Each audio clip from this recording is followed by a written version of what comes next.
Hi everyone, my name is Rita, and today I'm going to help you get more comfortable with free motion quilting. As quilters, we all start out doing straight line quilting, whether it's stitching in the ditch or echoing a design. But there comes a time when we all start to wonder, how easy is it to actually free motion quilt? I know you're going to hate hearing this, but it just takes practice. Practicing can mean doodling on paper to help you build your muscle memory. You know how we all have something we can do without even thinking about it? It could be anything from making a recipe to reading music, even knowing all the words to your favorite song. That all comes easy because you kept doing it over and over. It became muscle memory. The same thing happens when you free motion quilt. You learn the feel for how your machine works, just how far you have to push that pedal down to make your machine go slow or fast, how to stop for a beat at the corners so they're pointy and not rounded, and how you need to keep going and make perfectly smooth curves. Practicing these techniques becomes easier if you have some designs you can put on a quilt sandwich to stitch out. When you're first learning to free motion quilt, stencils are going to be your friend. From there, you can branch out and start adding little extras like a swirl here or a flare there. There's no right or wrong design. It's all unique and everyone has their own style. Yes, even you. So first what we need to do is we need to set up our machine for free motion quilting. Quite often, if you have a machine, you can cover your feed dogs. There'll be a little gadget with your machine that'll do that.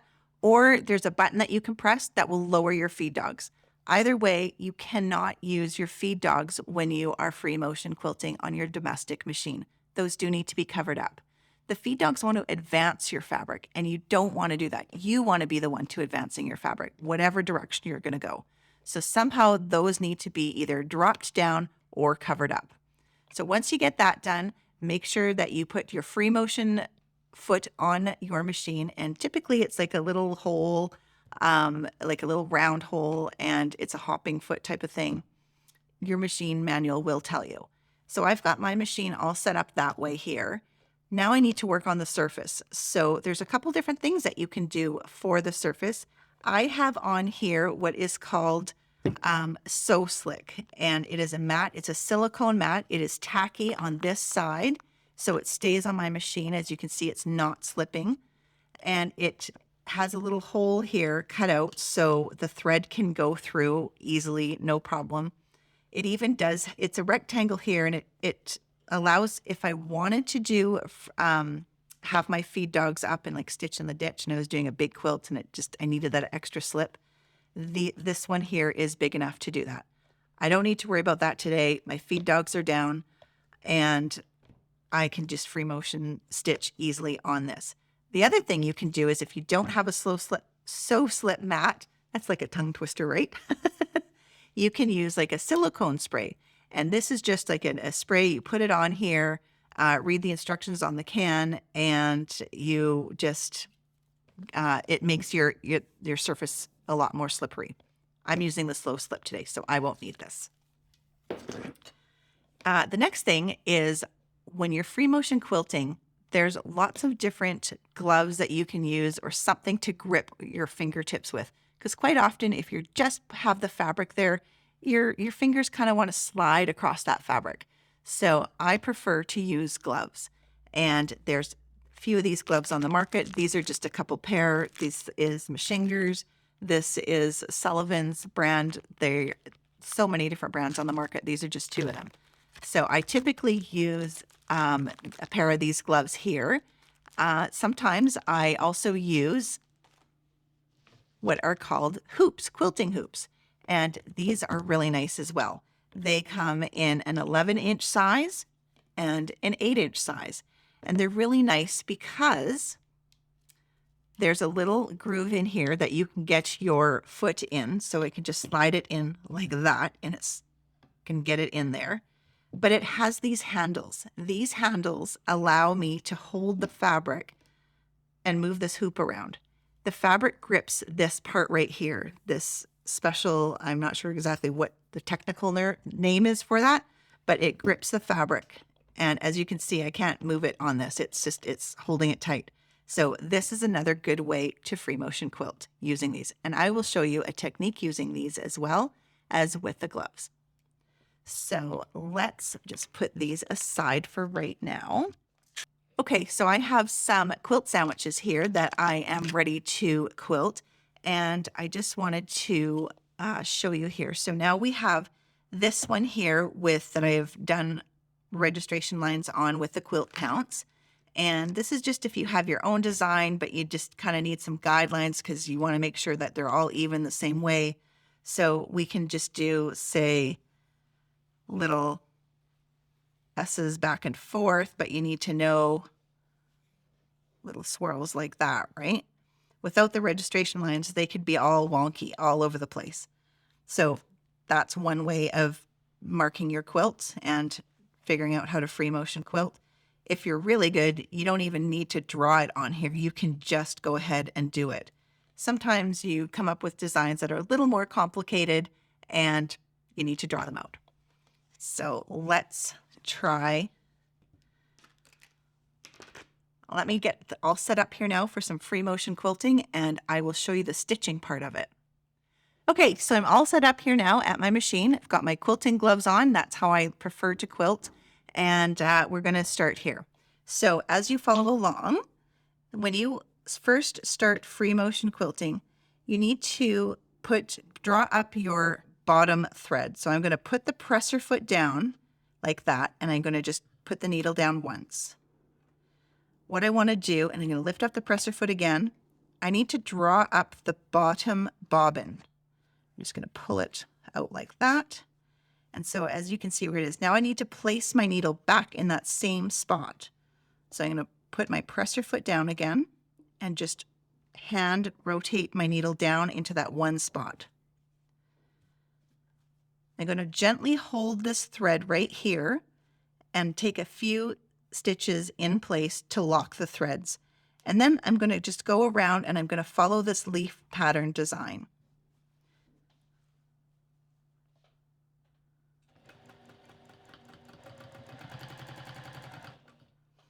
Now I stopped there because I want to trim these threads off. These threads are going to get in my way.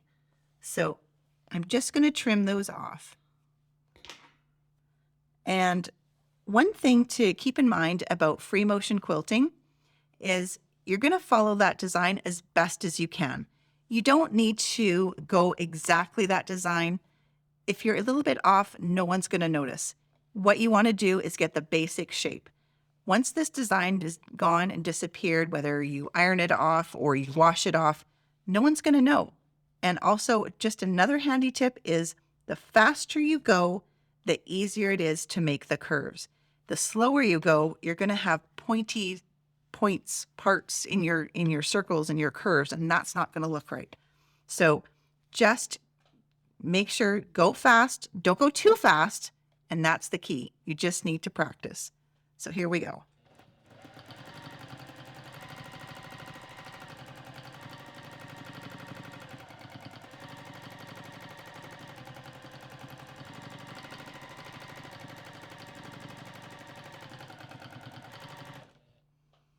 So now I've done this outline here, but as you can see, I kind of missed that part, but no one's going to know. So don't worry. Now I'm getting to the stem, and the stem is like one line. So basically what I'm going to do is I'm going to go up to this part right here, and I'm going to come back down. It doesn't have to be on the same line. It can be just a little bit away from that line. And then I'm going to come down here and go back up again. So let's try that.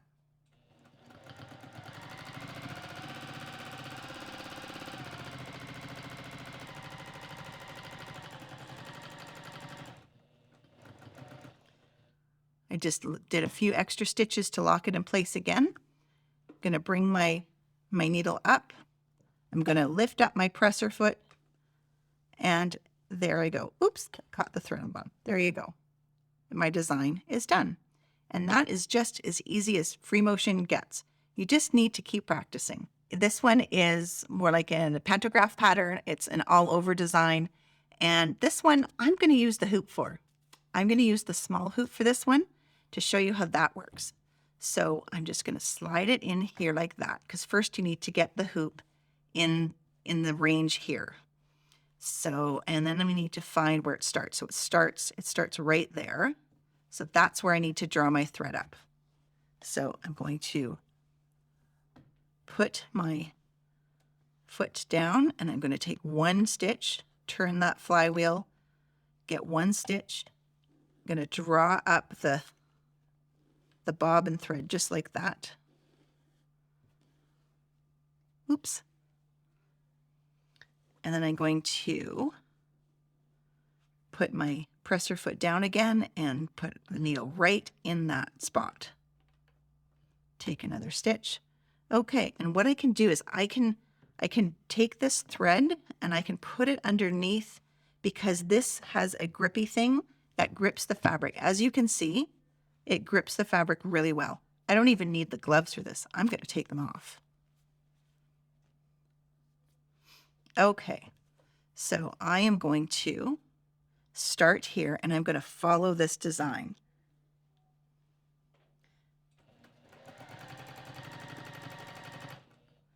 Now, as you can see, the hoop got in my way, so I just have to stop. All I got to do is pick up the hoop and move it over. Just going to cut off these tails here first, like that. And now I can continue going. And the beautiful thing with free motion quilting is I can turn it any way I want. If I want to have it coming towards me like this, where I can see better, I can do that. So that's what I'm going to do. I'm going to just hold gently on these little knobs here, and this is what's going to guide my fabric. I'm not doing this, I'm using this. So here we go.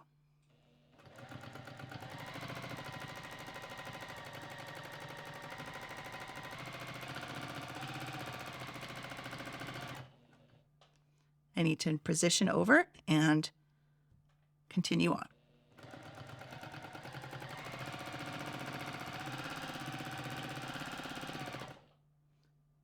Just like that.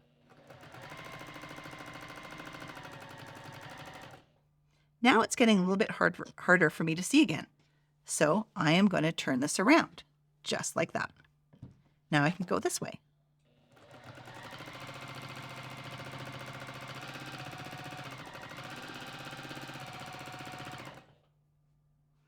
And I'm going to lift up my hoop. Now I need to do the butterfly. So I'm just going to go like this.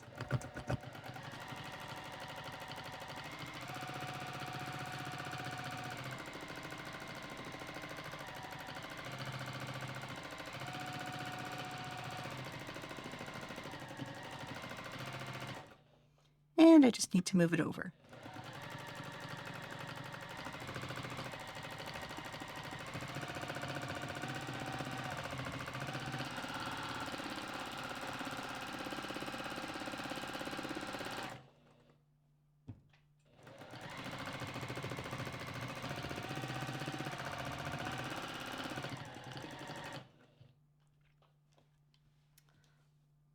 Okay, so as you can see, I can just move this around whatever way I want. And as you also can see, I didn't follow the lines all the way. I got a little bit here, but I wanted to make sure that I didn't touch the lines. So as long as you don't touch the lines, you're doing good. You can just go on like this. Whoops, move this out of the way. Here's one here. So if I would have followed this line, I would have gotten really close to the stitching line right here. Let's see here. See how I went just kind of further away here? If I would have followed this stitching line right there, it would have touched and it wouldn't have looked right. But because I've sort of spaced them out evenly, it doesn't look like there's a problem at all. And that's basically what free motion quilting is. You just kind of wing it in a way, follow the designs as best as you can, but not exactly. And there you go. That's all it is to free motion quilting. You just got to doodle and practice some more. Okay, so I'm back here now and I have a new quilt sandwich, and this one just has registration marks on it. This is a design that I have to think of in my head that I haven't done yet on here. And quite often, if you're, know free motion quilting, you've done it for a long time, you have an idea and you don't really want to mark it out, I'm going to do that. Basically, I'm just going to do a little spider web on this design here. So I don't feel I need to mark it out. I'm just going to go for it.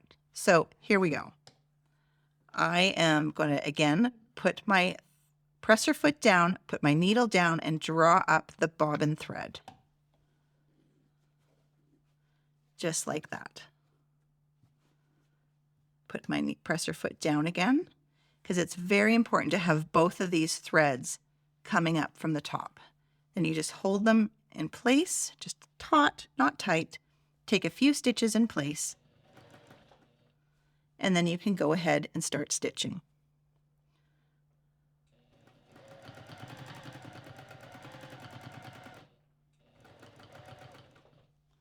But now I'm going to cut these threads, because now they're getting in my way.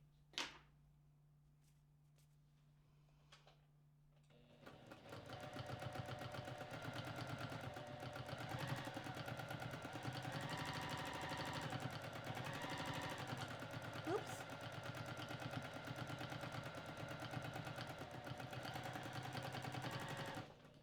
Okay, so it's not a great spider web.